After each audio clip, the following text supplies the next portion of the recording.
여러분 안녕하세요. 수산일반 챕터 1 첫 번째 강의 시작하도록 하겠습니다. 오늘 보시면 수산일반 첫 번째 강의 수산업의 개요에 대해서 설명드리도록 하겠습니다.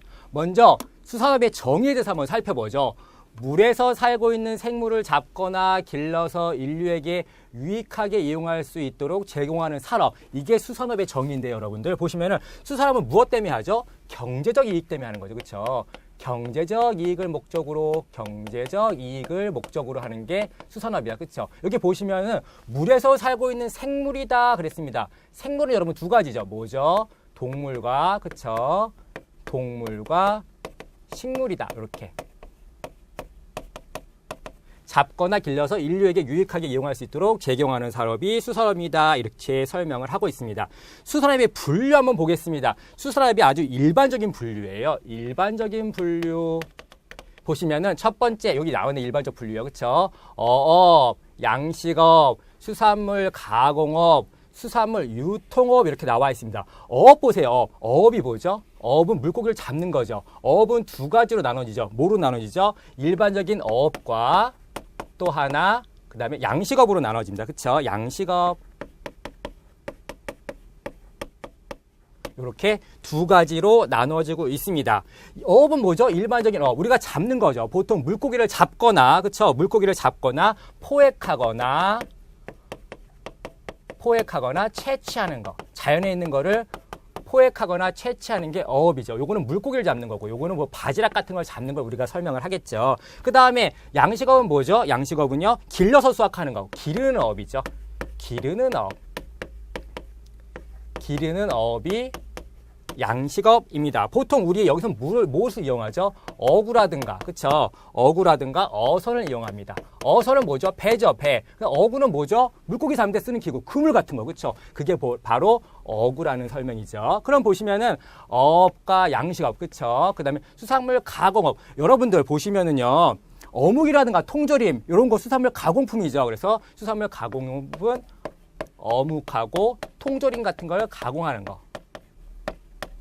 요게 수산물 가공. 그다음 수산물 유통업이 있습니다. 보통 보시면 최종 생산지에서 최종 소비지까지 유통하는 단계가 수산물 유통업인데요. 여러분들 여기서 시험에서는 수산물 유통업이 굉장히 잘 나와요. 왜 잘 나오는지는 이따가 설명을 드릴 건데요. 수산물 유통업이란 것은 수산업의 일반적인 부류에는 반드시 들어가는 내용인데요. 이따가 문제가 뭐라고 나왔냐? 수산업법의 분류에는 어업, 수산물 가공업, 어획물 운반법이 들어갑니다. 따라서 감독관이 실제위원이 어떻게 출제를 하겠죠? 보통 수산업상 분류가 아닌 것은 1번 어업, 2번 수산물 가공업, 3번 어획물 운반법, 4번 수산물 유통법. 이렇게 만약에 출제가 나온다면 여러분 뭐 고르셔야 되죠? 맞죠? 수산물 유통업. 그래서 수산물 유통업은 별을 좀 해주셔야 될 것 같아요. 보겠습니다. 수산업법의 분류, 이제 법상 분류를 볼게요. 어업이죠. 어업은 1차 산업, 우리가 처음으로 생산하는 거죠. 그렇죠? 어업과 양식업 똑같죠. 아까 말한 어업은 여기 있고요. 그렇죠? 포획이라든가 채취하는 거. 포획은 물고기 포획한다고 말씀드렸어요. 그렇죠? 그물로 잡는 거. 그렇죠? 그게 포획이죠. 채취는 바지락 같은 거 캐는 거. 그렇죠? 그게 채취업. 그 다음에 양식업은 기르는 어업이다. 어선하고 어구를 쓴다 설명드렸고요. 수산물 가공업은 2차 산업. 어획한 것을 가공하는 2차 산업인데 가공업, 어구 제조법, 냉동, 냉장업, 조선업이 있는데요. 가끔 저한테 물어보시는 분 계시더라고요. 아니 선생님, 가공업에 냉동, 냉장이 왜 들어갑니까? 여러분들 실질적으로 바다에서 신선하게 사용하기 위해서 고기를 잡잖아요. 고기를 잡은 다음에 바로 냉장하거나 아니면 한번 이렇게 멸치 같은 경우에는 뜨거운 물에 넣고선 끓이죠. 끓여가지고선 부패를 방지하죠. 그래서 보시면은 냉동, 냉작업이 굉장히 중요한 2차 산업 중에 하나가 되겠습니다. 어획물 운반법 볼게요. 어획물 운반법은 아까 말씀드렸죠. 옮기는 거죠. 옮기는 거. 그렇죠? 그래서 어획물 운반법, 어획물 판매업이 어획물 운반법 3차 산업에 들어가고 있습니다. 수산업이 왜 중요하냐 여러분들. 수산업의 중요성에 대해서 한번 간략하게 설명을 해볼게요. 수산업의 중요성.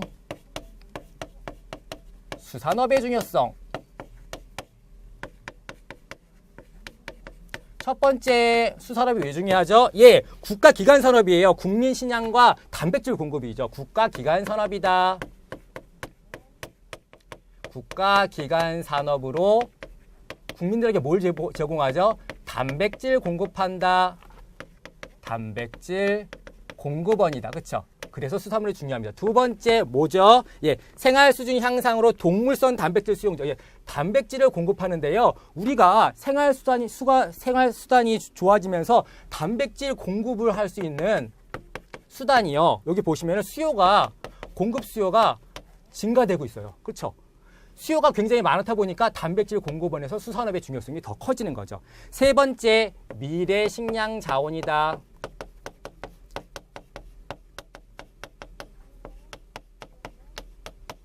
수산업의 중요성, 미래 식량 자원이다. 여기서 우리가 하나 설명드릴게요. 제가 설명드릴 거는 틸라피아입니다. 틸라피아. 여러분들, 미래 식량 자원 중요한 게 뭐 있죠? 뭐 곤충을 말씀하시는 분도 계시고 저는 수산업을 하니까요. 저 수산업에서 틸라피아를 설명을 드릴 건데요. 우리 보시면 역돔이라는 거 혹시 아시나요? 역돔. 왜? 이게 가시다 보시면 도미처럼 이렇게 예쁘게 생긴 생선이 있는데 도미보다 좀 빨간색이 아니고 흑그무리한 색? 예, 그런 색의 역돔이 있습니다. 이 역돔이라는 게 바로 틸라피아라는 민물고기예요. 민물고기. 예. 역돔이라고 많이 판매하는데요. 얘는요, 특성상 조금 안 좋은 환경에서 잘 살아요. 우리 보통 열대어 길러신 분들이나 이러신 분들 잘 아실 거예요. 환경도 좋아야 되고 수질도 좋아야 되고 여러 가지 온도도 맞아야 되는데 틸라피아 같은 경우에는 정말 흙탕물에서 살고요. 제가 실제로 길러보니까요. 한 20일 정도 밥을 안 줘도 잘 사는 것 같아요. 그래서 보통 우리가 수산업의 중요성 하면서 미래 식량 자원을 설명하면서 틸라피아에 대한 것을 가끔 수산업 하는 사람들 많이 얘기하거든요. 요거는 상식적으로 알아두시면 도움이 되실 것 같습니다. 그 다음에 수산업의 중요성에 대해서 제가 설명을 드렸고요. 그러면은 어류가 가축에 비해서 에너지 이용 효율이 높은 이유에 대해서 한번 간단하게 설명을 드려볼게요. 어류가 수산물이죠. 수산물이 가축에 비해서 에너지 효율이 높은 이유. 에너지 효율이 높은 이유에 대해서 설명드리겠습니다. 첫 번째 보겠습니다. 어류는 변온동물이에요. 그렇죠? 변온동물. 온도에 따라서 자기 체온을 변화할 수 있어요. 따라서 뭐가 적게 들죠? 에너지 소모가 적다. 무엇보다 가축에 비해서 그렇죠? 에너지 소모가 적다. 무엇 때문에? 변온동물이기 때문에. 두 번째 보겠습니다. 그 다음에 보시면은 물속 생활을 해요. 물속 생활하니까 부력의 작용을 하겠죠. 그래서 중력의 작용을 덜 받는다. 중력의 영향을 적게 받는다. 그렇죠? 중력의 영향을 적게 받으니까 에너지 소모가 당연히 낮겠죠. 세 번째 보겠습니다. 이거 중요한 건데요. 암모니아. 어류는요. 암모니아를 배출할 적에요. 물속에 희석을 해가지고 바로바로 배출하죠. 바로바로. 근데 사람은 어떻게 하죠? 사람은 암모니아를 배출할 적에 어떻게 하죠? 예, 사람은 요소 형태로 바꿔서 배출하죠. 따라서 어류에 대해서 바로바로 물에서 암모니아를 희석해서 배출하니까요. 그렇죠? 에너지 소모가 적어서 에너지 효율이 높다. 이렇게 설명을 드릴 수 있겠습니다. 요걸 지금 간단하게 설명을 드렸고요. 아까 설명드렸다시피 수산업법상의 분류는 어법이 있는데 어법은 어업과 양식업이다. 요거 꼭 알아놓으셔야 되겠고요. 그렇죠? 그 다음에 수산물 가공업, 어획물 운반법이 어법상의 분류고요. 그렇죠? 그 다음에 어법상의 분류 아닌 거는 여기 보시면 유통업이다. 이거 설명드렸습니다. 여러분들. 시험에 나와서 틀리시면 안 돼요. 말씀드렸어요. 그 다음 넘어가 보죠. 이번에는 수산업의 특성에 대해서 설명을 드려보도록 하겠습니다. 먼저 수산업의 특성 보죠. 생산의 제약성이다. 자연적 제약과 비예측성이 있는데요. 자연적 제약 보겠습니다. 수산업은요, 기상의 영향을 많이 받아요. 그렇죠? 기상, 날씨가 나쁘면 안 되잖아요. 그렇죠? 기상의 영향을 많이 받고 또 태풍이라든가, 그렇죠? 태풍이라든가 적조 영향을 엄청 많이 받죠. 수산업은요. 그렇죠? 또 기온 차에도 영향을 많이 받아요. 기온 차에도 영향을 많이 받는다. 또 비예측성. 수산업을 예측을 할 수가 없어요, 여러분들. 보통 우리가 계획을 하죠. 노동과 자본을 이만큼 투입했으면 이만큼이 산출돼야 된다. 공장에서 그러잖아요. 밀가루 이만큼 들어가고 설탕 이만큼 들어갔으면 요만큼의 빵이 나와야 되는데 수산업은 그게 안 돼요. 왜? 여러 가지 비예측성이 있으니까요. 보시면은요. 생산량이 예측이 안 돼요. 내가 오늘 가서 많이 잡을 수도 있는 거고, 아니면 또 수산 양식을 하더라도 수산 양식이 작황이 나쁠 수도 있는 거고, 그렇죠? 그래서 예측이 안 되는 비예측성이다. 생산 및 유통의 제약성, 부패성 보시겠습니다. 부패성, 부패하기 쉬운 비내구성 제품이다. 여러분 아시죠? 생선 금방 썩잖아요. 비내구성 제품이다. 그래서 어떻게 하죠? 보통 선상 가공을 하죠. 선상 가공. 선상 가공이라는 것은 배에서 가공하는 거죠. 다량어, 참치 있죠. 참치 어떻게 하죠? 급속 냉동. 잡자마자, 그렇죠? 그다음에 또 뭐 있죠? 아까 설명드린 멸치. 멸치 바로 한번 쪄내죠. 잡자마자 한번 쪄가지고선 육지로 올리죠. 그래서 선상 가공을 하는. 왜? 부패성이 쉽기 때문에. 그렇죠? 그다음 비규격성. 규격이 마음대로 나오지가 않아요. 그렇죠? 여러분 아시죠? 비규격성이요. 비규격성. 내가 고기를 길렀는데 가로 5cm, 세로 5cm, 높이 5cm 이렇게 만들어질까요? 그런 것도 있지만 안 되는 게 많죠. 공장에서 찍어내는 게 아니잖아요. 따라서 비규격성이다. 이것도 설명을 드렸고요. 대부분 어떻게 선어 상태로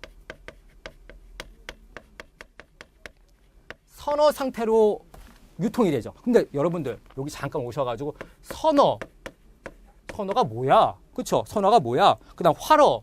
이거 모르시는 분 계시더라고요. 선어. 바로 죽은 물고기. 여러분들 마트 가시거나 시장 가시면 바로 고등어 같은 거 죽어 있잖아요. 그쵸? 그게 선어. 신선하지만 바로 죽은 거. 활어는 뭐죠? 살아있는 거. 살아있는 거. 요 차이점이에요. 선어는 바로 죽은 거. 그 다음에 선어는 바로 죽은 거. 활어는 살아있는 거. 여기까지 설명을 드렸어요. 대부분 선어 상태로 유통이 된다 설명을 드렸고요. 그래서 선어 상태 유통에서 보통 콜드 체인, 냉동에서 유통을 많이 하죠. 그렇죠? 선상 가공도 물론 마찬가지지만요. 그 다음에 구조적 특성에 대해서 한번 여기 설명을 드려볼게요. 다양한 계층 구조를 갖고 있다. 보통 우리 생각해 보시면은 어촌에 가시면 가장 많은 게 뭘까요? 아주머니들 나와서 바지락 캐치하는 거. 소규모로 하는 거죠. 소규모. 채취업부터 소규모 채취업부터 해서 대규모 원양어선까지.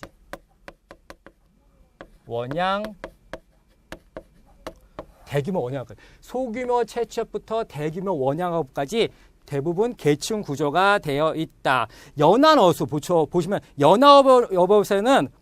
연안어업에서는 업체 수가 가장 많다. 소규모 채취업이 많다는 소리예요. 요게 많고 요게 적다는 소리겠죠. 그렇죠? 손익분기점이 높다.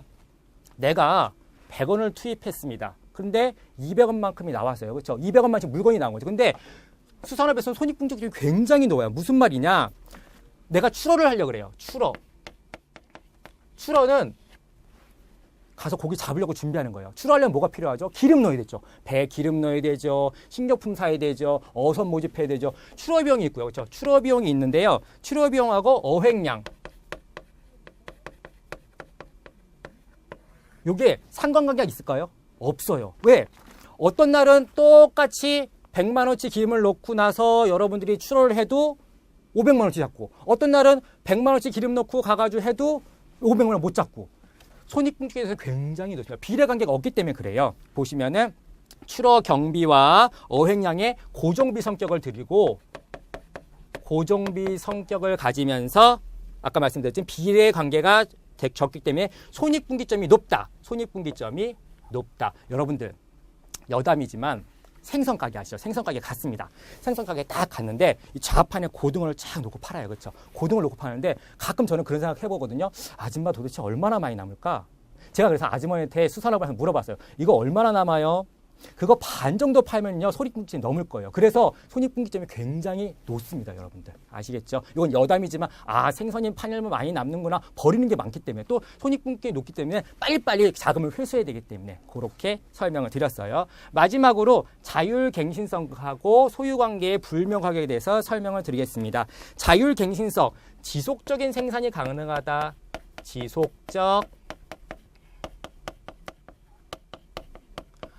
어류는요 계속해서 새끼를 낳잖아요. 그래서 관리만 잘하면 지속적인 생산이 가능해요. 그래서 재생성 자원이죠. 재생성 자원이다. 그 다음에 소유관계가 불명확하다. 이거 보시면은요, 어류가 막 움직여요. 움직이기 때문에 내 거도 될 수 있지만 네 거도 될 수 있고, 잡으면은 내 거가 되고, 네가 잡으면 네 거가 되고, 소유관계가 불명확하게. 이동성이 강해서 그렇죠. 이동성이 강하다. 강하기 때문에 네, 여기까지 설명을 드렸네요. 그 다음 보시면 수산업의 변천 과정 한번 살펴보겠습니다. 예전에 처음에 수산업을 하는 걸 우리가 원시수렵이라고 그러고요. 그 다음에 체포업, 자원관리형업 이렇게 나오는데요. 원시수렵 볼게요. 살기 위해서 한 거죠. 살기 위해서. 먹고 살려고. 생존 때문에 원시수렵을 한 거예요. 그렇죠? 처음에 먹고 살려고요. 그렇기 때문에 가족과 부족의 생존. 그렇죠? 내 가족과 내 부족의 생존을 위해서 처음에 물고기를 잡기 시작했어요. 그렇죠? 두 번째 보시면은 체포업. 이제 잡다 보니까 좀 많이 잡아요. 그렇죠? 좀 많이 잡다 보니까 어떻게 되냐? 팔아야 되겠죠. 이윤을 목적으로 하는 체포업. 이윤을 목적으로 합니다. 이윤을 목적으로요. 근데 체포업은 어디서만 이루어지죠? 우리가 처음에 원시 부족들이 어디 살죠? 물 있는데. 강이나 바다. 그렇죠? 강이나 바다에서 많이 살죠. 그렇죠? 이윤이 생기기 위해서 자꾸 잡다 보니까 자원이 고갈되는 거예요. 그렇죠? 자원이 고갈. 이렇게 보시면은 자원 고갈. 자원 고갈을 위해서 이제 자원 관리형 어업으로 추세가 변하고 있는데요. 이거는 자원 관리형 어업은 자원이 고갈되니까 남획을 방지하는 거. 남획을 방지하기 위한 자원 관리 어업이 진행되고 있습니다. 먼저 뭘 하죠? 인공종묘, 그 다음에 인공호초, 그 다음에 마지막으로 종묘배양장,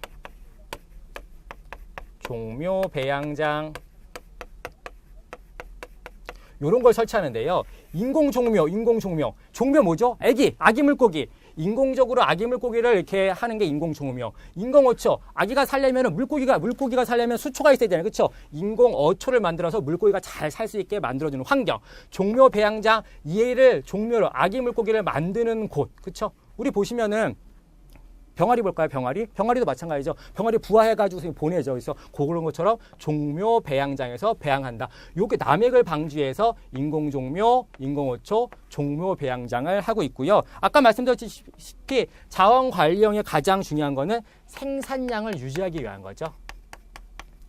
생산량 유지, 그렇죠? 자원 고갈을 방지하고 생산량을 유지하기 위해서 남획 방지를 하는데 인공종묘, 인공어초, 종묘 배양장을 설치한다. 여기까지 설명을 드렸습니다. 다음 한번 알아보겠습니다. 우리나라 수산업의 발달 한번 살펴볼게요. 우리나라 수산업의 발달. 1950년대에 수산업법이 제정됐습니다.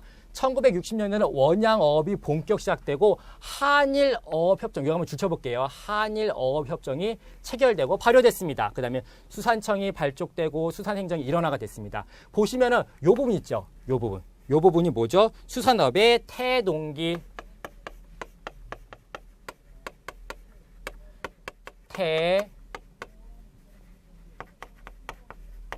수산업이 이제 시작한다 그 소리죠. 그 보시면은 70년대 양식업과 근해어장 개발 원양어업이 약진이 됐습니다. 여기 뭐죠? 도약기, 수산업의 도약기죠. 도약기. 석유파동 연안구 어업 규제로 수산업의 성장이 둔화됐습니다. 여긴 뭐죠? 그러면 수산업이 둔화됐으니까 둔화기. 90년대 보겠습니다. 90년대는요. 배타적 경제 수역이라는 게 있습니다. EEZ 이렇게 부르고요. 요거는 조금 이따 설명할 거예요. 그렇죠? 연안 어업국 간의 협정 및 국제수산기구가 신설되고 국제적 영향을 많이 받게 되는 뭐죠? 국제적 영향기. 국제적 영향기 이렇게 되겠습니다. 배타적 경제 수역, 한일 어업 협정이 발효됐습니다. 그런데 여러분 공부하시는 분들 아실 거예요. 잘 보세요. 한일 어업 협정. 이거 뭐지? 한일 어업협정이 1960년대도 되고 1990년대도 됐나? 맞아요. 오타인가? 책이 잘못 나왔나? 아니에요. 맞아요. 우리가 요거를 예전이죠. 구어업협정이라고 그러고요.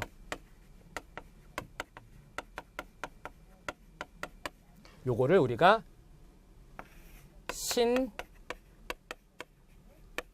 신어업협정이라고 합니다. 보시면은 예전에 60년대에 체결한 구어업협정을 90년대, 정확하게는 98년도에 협정을 맺고요. 그 다음에 몇 년도죠? 99년도에 발효를 다시 합니다. 두 번 맺은 거죠. 여기서 있는 거 다시 수정해가지고 다시 한번 맺은 게 이렇게 신어업협정. 틀린 거 아니에요. 그 다음에 2001년도에 한중어업협정. 여기서 여러분 외워야 될 게 뭐죠? 한중어업협정은 2001년도다. 한일어업협정은 1990년대다. 그렇죠? 또 하나 EEZ. 요거 이제 설명드릴 거예요. EEZ. 요거는 꼭 알아놓으셔야 될 것 같습니다. EEZ 한번 다시 설명드리고, 이건 시험에 굉장히 잘 나오는 거라서 여러분들 머릿속에 꼭 기억해 놓으셔야 될 것 같아요. EEZ는 이쪽으로 와서 설명을 해볼게요. 이쪽으로 오세요. EEZ, 배타적 경제수역이다. EEZ. 네, 이거 외우셔야 돼요. 이거는요. 시험에 너무 잘 나오는 거예요. 보세요. EEZ 한번 살펴볼게요. 첫 번째, EEZ. UN 해양법의 협약에 의해서 됐다. UN 해양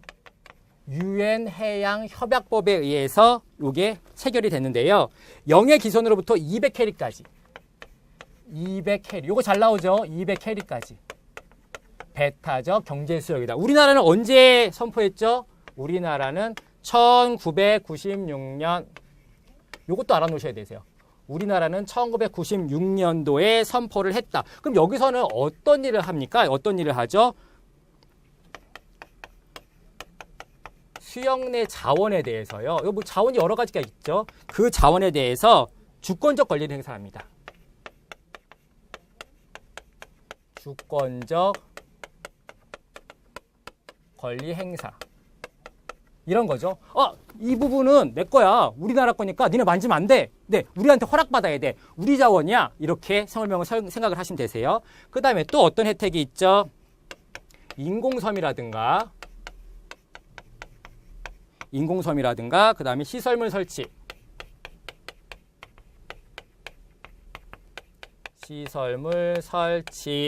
또 하나 조사 등에 대해서 관할적 행사. 우리 관할에 여긴 따라서 인공섬도 설치해야 되고 시설물도 설치해야 되고 조사 등에 대해서 거의 관할적 행사를 할 수 있다는 거. 그쵸? 근데 중요한 거. 그쵸? 안 되는 거 있죠? 이거 다 중요한데 외국 선박 있죠? 외국 선박에 대해서 항해 자유는 어떻게 한다고요? 보장해야 된다고요. 이거 시험에 잘 나오죠. 무슨 말이냐? 여기는 내 땅이야. 한번 생각해 보세요. 여기는 내 땅이니까 내가 자원도 캐고, 그렇죠? 자원도 캐고, 그다음에 내가 인공섬도 만들고 조사도 하는데 그러면은 다른 나라 배가 와서 여기 내 땅이니까 들어오지 마 이렇게 할 수 없고 외국 선박에 대해서 항해 자유는 보장이 돼. 시험에 이런 거 잘 나오는 거죠, 그렇죠? 다음 중 EEZ에서 불가능한 행동이 무엇입니까? 이런 거 시험에 굉장히 잘 나오는 거죠. 꼭 이해해 두셔야 되세요. 아셨죠? 그러면은 외국 선박의 자유는 보장하지만 어업권에 따라서 입어료는 지불해야 됩니다. 입어료가 뭐죠? 우리 땅이니까 우리가 고기를 잡을 수 있는 권리가 있어. 다른 나라에서 오면은 고기를 못 잡아요. 그렇지만 돈을 주고서 내가 여기서 고기 좀 잡아야겠는데 얘 돈 줄 테니까 좀 고기 잡게 해줘. 네, 가능한. 그게 입어료. 고기를 잡을 수 있는 비용을 지불하는 게 바로 입어료죠. 그렇게 설명을 드렸습니다. 그 다음 보겠습니다. 네, 교재 한번 보시면요. 2번 수산업의 전망 보시면은 1번 우리나라 수산업이 가지고 있는 문제점에서 지금 쭉 설명을 드렸는데요. 200캐리 경제 수역에 대한 것도 설명을 드렸고요. 그 다음 쪽 보시면은 어민 후계자 확보 문제 이런 게 나오는데요. 그렇죠? 어민 후계자 문제. 여러분들 어촌에 가시면요. 정말 고령화가 심각합니다. 그래서 어민 후계자들이 많이 나와서 활기 있는 어촌이 돼야 되고요. 두 번째 보시면 우리나라 수산업 진흥 적색 보시면요. 1번 인공 어초 형성. 거기 어초라고 나와 있는데요. 이게 초예요. 그렇죠? 인공 어초 형성. 인공 어초 뭐죠? 수산물이 잘 살 수 있도록 수표 같은 거 이렇게 그렇죠. 뭐 예를 들어서 인공 어초 뭐 플라스틱이 될 수도 있고 아니면 풀이 될 수도 있고 여러 가지 살 수 있는 공간을 만들어 준 거. 인공 어초를 형성하고 인공 종묘 방주에 의한 자원 조성 그 설명을 드렸고요. 두 번째, 어선의 대형화와 어항 시설의 확충. 설마 이거 모르시는 분 계시나요? 어항 시설? 어항. 어항이 뭐죠? 우리 물고기는 이런 어항인가요? 항구죠. 항만 시설. 그게 어항이죠. 이건 다 아시겠죠? 항구, 항만. 그렇죠? 그다음에 영어 자금 지원 확대.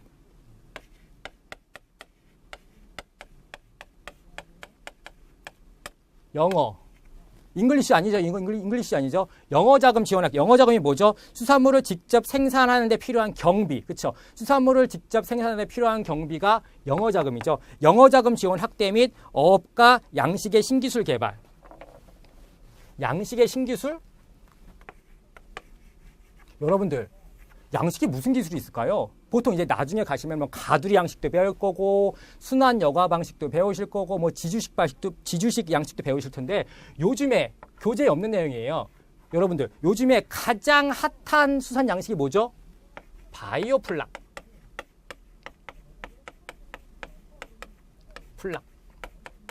플락이 뭐죠? 플락? 짐락, 덩어리, 그쵸? 바이오 플락을 이용한 양식 기술. 요거는 교재에 없지만 여러분들이 상식적으로 알아놓으셔야 되세요. 이거는 수산업 전문가들 잘 모르는 내용이고 여러분들 수산물 품질관리사를 공부하시니까 바이오 플락 들어봤어? 제가 설명을 드릴게요. 요런 곳에 물고기가 있겠죠. 요렇게. 물고기가 있는데 물이 이렇게 있겠죠. 가장 큰 문제점이 뭐냐면요.